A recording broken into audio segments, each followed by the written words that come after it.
Hey everybody, HomeSliceHenry here, and in today's video, I'm going to be showcasing a powerful climbing team for the Open Great League. With this team, I was able to climb up to 2813 ELO, which at the time of recording was number 6 in the entire world. Now, this is not a team of my own creation. This team was created by a Japanese YouTuber whose in-game username is TA2WXYZ, and I will have a link to their channel. The team is as follows: Greninja, Dusclops, Save Switch, and Clodsire.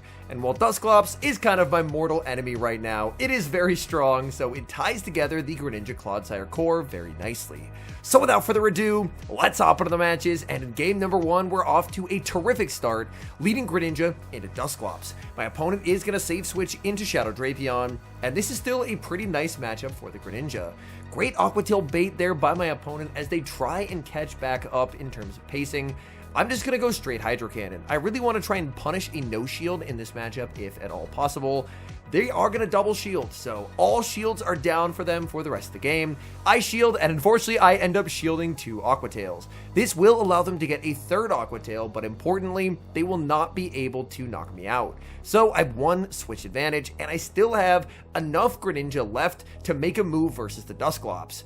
They send in Diggersby as the final Pokemon, and I decide to pivot out here into my own Dusclops. At this point, my Clodsire is not particularly useful. As long as I keep a bunch of energy on this Dusclops, it should be really difficult for my opponent to switch into their Dusclops, because obviously they don't want to switch in and take a bunch of super effective Shadow Punches. So the thing I have to watch for is a potential catch. So anytime I throw, I'm going to be making sure that I see the quick attack go through and then clicking the move, so that way I can guarantee that there's no catch onto their Dusclops. My Dusclops has so much stored energy. I'm firing off this Ice Punch. It's going to be getting my opponent deep into the red, and I get to Ice Punch number 2, and this is going to KO the Diggersby. And Diggersby being gone is really nice for my Clodsire. I'm just going to stay in with the Dusclops. My opponent obviously does not know my attack stat. I have a very high ranked Dusclops, so they don't want to risk charge attack priority. And now I just send in my Clodsire, and I'm going to use it as a damage sponge. This is a little bit of an awkward endgame just because my opponent is not in a range where I can Poison Sting them into Earthquake range, but even so, the Earthquake landing should put them low enough that whether it's by firing off Water Shurikens or Hexes in the endgame, I should be able to farm them down and take the win.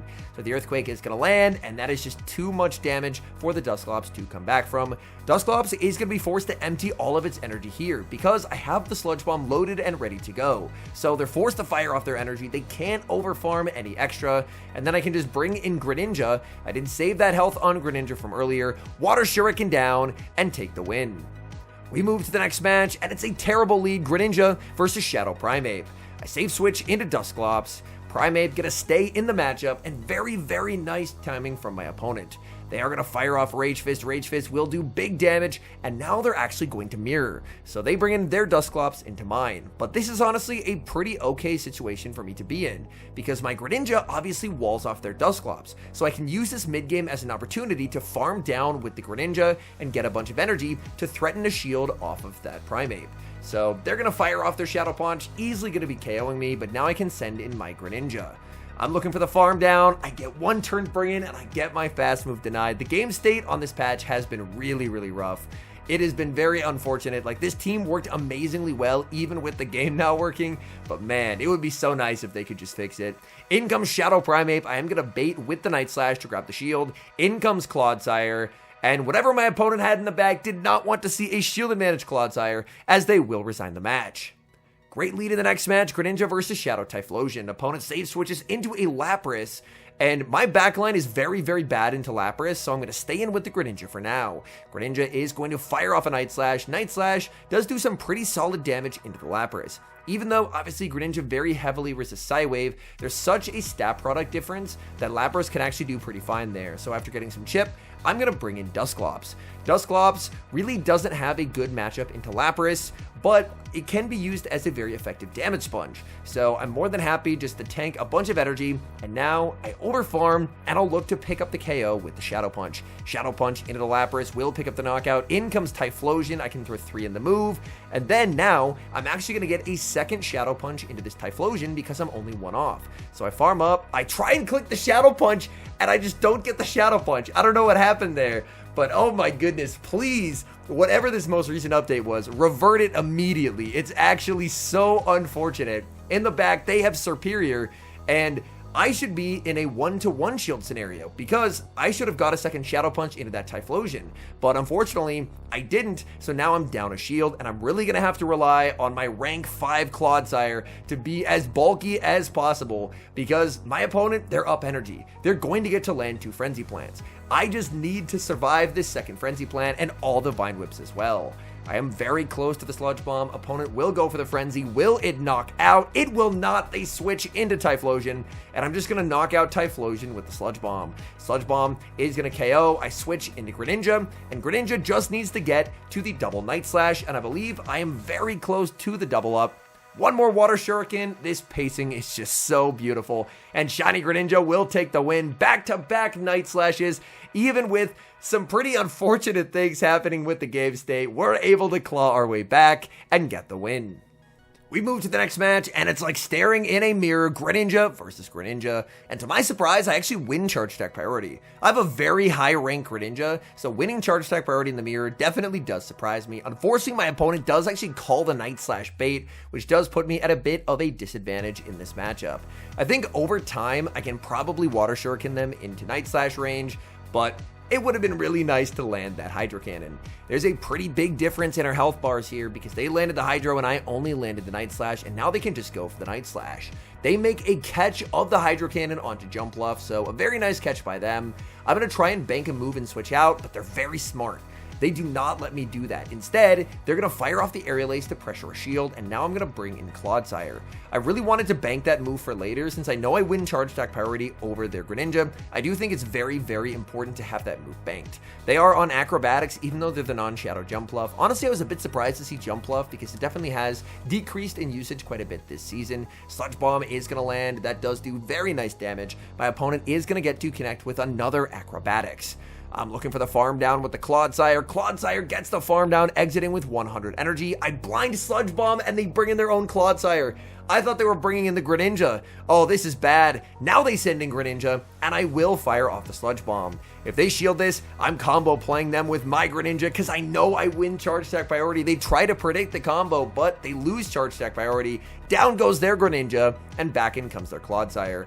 And their Clodsire is just not going to do well into this Dusclops. I send in the Dusclops, and my opponent is going to resign the match. Let's move to the next match, and it's another Greninja mirror. The word is getting out at high elo. Greninja is a very strong pick. I'm not going to learn from my misplays from last game. I'm baiting once again. If at first you don't succeed, just keep going, because this time the bait is successful. We get a shield from the opposing Greninja. I'm going to no-shield their Hydro Cannon, and I'm just going to go straight for my Hydro. There's no earthly way they're ever giving up their second shield before I give up my first, so it's a very safe full send for me. And now I'm very comfortable committing the shield, and I will fire off the Night Slash as they go for Night Slash of their own just to pick up the knockout. Being able to win Charge Attack Priority in the Greninja mirror sets up this team very, very nicely, and it might actually be the mirror team, judging by the fact that they just brought in their own Clodsire. If it is the mirror team, then obviously me still having my Greninja is very nice. I'm going to pivot into the Dusclops. I want to try and save my Greninja because maybe there's a chance that my Greninja will be able to make a move into their Dusclops, and obviously that would just instantly be game winning if I can make a Night Slash. So they're able to land an Earthquake. I'm landing Ice Punches. This matchup is always going to take quite a while. I still do have one final shield, but I think I'm going to save it for my Clodsire. I farm up. I'm going for a Shadow Punch now because I do know that I will need 2 moves to knock out anyway, so I will have to fire off a Shadow Punch at some point, and now I can go for the Ice Punch. Ice Punch is just cleanly going to KO here. I actually undercharge so I can get a 0-turn switch into Greninja, but I don't live 3 hexes. Oh my goodness. I went for the undercharge there to leave them on 1 HP because I knew that would allow me to get the 0-turn switch out. And man, I've now given them a pretty healthy energy head start. If I didn't have the shield advantage, that play would have lost me the game, but since I still have the shield advantage, I think I'm going to be okay. The Water Shuriken damage that landed is genuinely pretty valuable because it is going to get it closer to a range where 2 Earthquakes and Poison Stings can knock out. And they can go for Ice Punch after Ice Punch, but Clodsire is just so monstrously bulky. I'm firing off this Earthquake mid-hex. It's not the greatest timing, but I just need to lock in this damage. It picks up the KO onto the Dusclops, and their Clodsire is just much too low to do anything. Let's move to the next match, Greninja versus a non-Shadow Quagsire. Quagsires love to bait, but as a Greninja player, I don't have a lot of HP to work with. So it's pretty tough to call a bait as a Greninja player, because if you end up no-shielding a nuke, you're basically losing your entire mon. So I will end up committing the shield, and what do you know, it's going to be the Aqua Tail bait. That is a little bit unfortunate. I'm pretty close to the back-to-back Night Slashes. I will get outpaced here, but I'm very comfortable double shielding as needed. They're going to send in Primeape, and that is very scary. I pivot out, sending in the Dusclops, and Dusclops is going to be answered with a shiny Galarian Moltres. Shiny Galarian Moltres, what an unbelievable flex. I fire off the Ice Punch, super effective damage, but Moltres tanks it pretty comfortably. I no shield, they full send the Brave Bird, but this is now an opportunity for my Greninja. As Greninja, I just need to farm up to the back-to-back Night Slashes. Night Slash will easily KO them at -3 defense, and then I'm going to have a move available to grab a shield from the Primeape, especially when I get the boost. I didn't need the boost there, but the boost will definitely make sure that they shield, and now I just get to send in Clodsire. And Clodsire, if they have Ice Punch, I think I'm in a little bit of trouble, but the fact is, even down energy, Clodsire just tanks this energy so incredibly well. They are just going to go Rage Fist after Rage Fist, and by doing a little bit of math, they're just going to get outpaced here, unfortunately. Sludge Bomb is going to be shielded, and this is a scenario where Sludge Bomb is nice just purely from a pacing perspective. They get the back-to-back Rage Fists. If this wasn't a charge attack priority tie, they would win the game, but thankfully it is. So Sludge Bomb is going to be enough, KOing Shadow Primeape, and we're able to win another game. We see a bit of a tricky lead in the next match, Greninja versus Unova Stunfisk. I saw quite a few of these leads today, and it took me a bit to figure out how to play it. I think in the long run, just staying in as the Greninja, shielding and playing it out is definitely the way to go. I think in this match, I tried to get fancy, wait a turn, go for a catch onto Dusclops, and I think that's just a pretty poor way to play it. Granted, I hadn't really played the matchup before, so I had to just test out various things to see what would feel like the best play pattern. Here, my opponent clearly has a very poor IV Galarian Moltres. Compare that Ice Punch damage to the shiny Moltres we saw in the previous battle. This Moltres is getting deleted by Ice Punch. Oh my goodness. This must be like the 15-0-0 or something like that. I'm going to make an Ice Punch on charge attack priority. Their IVs are so bad that if I want to, I can just take alignment. So I'm going to shield. Ice Punch is just going to knock out the Moltres. I know they have a ton of energy available on that Unova Stunfisk, but Clodsire is pretty okay at tanking Mud Bombs. They bring in the Stunfisk. They were going to throw 4 in the move, so I'm just going to fire off this Shadow Punch. Shadow Punch will put it much closer to a range where I can just knock out with Earthquake. And now, obviously, I don't know what the third is, but I'm feeling pretty good about this matchup. So I'm going to bring in the Clodsire, absorb a ton of Mud Bombs. Oh no, they're going to bank all the energy, and it's Lapras in the back. So if I didn't win Switch Advantage, I was going to be in a tremendous amount of trouble. But now, with Greninja having alignment, as long as they don't have Skull Bash, I'm in a pretty good spot. Lapras is going to fire off energy. It's the moment of truth. It is just going to be the Aria, and I should be able to get to 2 more Night Slashes, knock out the Lapras, and then be able to close out this game. Oh, unfortunately, I can't get there. My opponent barely able to outpace, but as long as I manage my energy well, I'll be fine. So I send in the Clodsire, going for the Sludge Bomb, and they catch on the Stunfisk, instantly winning them the game. What a diabolical catch from my opponent. Oh my goodness. Nothing you can do there except just tip your hat and say GG's. What a savage catch. Oh my goodness. I was trying to overfarm to the max, and they absolutely won that game immediately off that catch. Hopping into the final match, and it's one more Unova Stunfisk for the road. This time, I'm going to stay in and play it out. And I feel like playing it out as the Greninja player just ended up feeling a lot better. I fire off this Night Slash, opponent will end up committing the shield, and now they're going to fire off the Discharge. Discharge would not KO me from this health range, but I like to preserve health on Greninja, as I oftentimes feel like the really bulky mons in the back really don't need the shields. So I am going to commit the shield as they go for the Discharge, and in comes Galarian Moltres. This is great. I can fire off the Hydro, do 3 Water Shurikens, save all the energy, and then bring in Clodsire. So I farm up a ton of energy with the Greninja, and I don't know where they got the energy for a fly here. I've tried to watch it back. I don't know if the brief pause when I threw the charge move was like an internet issue on my part or what happened there, but realistically, I should have been able to save all that energy and switch with the amount of moves that I threw. They should have only been at 6 Sucker Punches. I don't know where the 7th came from. Maybe during that pause when I threw the charge move, like my internet briefly went out or something, but I really don't know. Maybe it's an issue with this most recent patch that we've been having all these issues with, but either way, really unfortunate to lose just close to 100 Greninja energy. The good news is there's a free win in the back, and its name is Shadow Gligar. Shadow Gligar, great in so many matchups, not against Dusclops, but wait, it has Night Slash. Oh no, Night Slash gonna be faster pacing than Aerial Ace and Hit Force, super effective, but we can just absolutely delete them with an Ice Punch. They're just now in Hex farm down range. They go for another Night Slash. There's the switch into the Moltres, but let's just knock that Moltres out of the sky with an Ice Punch and an immediate combo with a Sludge Bomb that we saved on Clodsire from earlier. So just like that, Moltres is going to get KO'd. In comes the Gligar. They would need to get a Fury Cutter down to win, and that's just not going to happen. I could have made the Sludge Bomb. That forces their hand. They go for the Night Slash. Night Slash, again, does not boost. Dusclops gets the Hex down. And against all odds, with this patch having just a really unfortunate game state, we're able to persevere and get the win.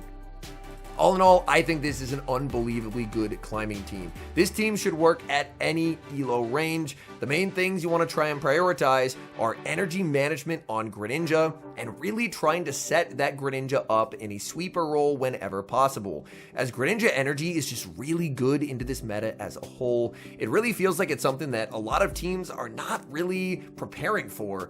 I know Greninja is very frail, and that's part of why having the 2 absolute bulk monsters in the back, Dusclops and Clodsire, is so nice.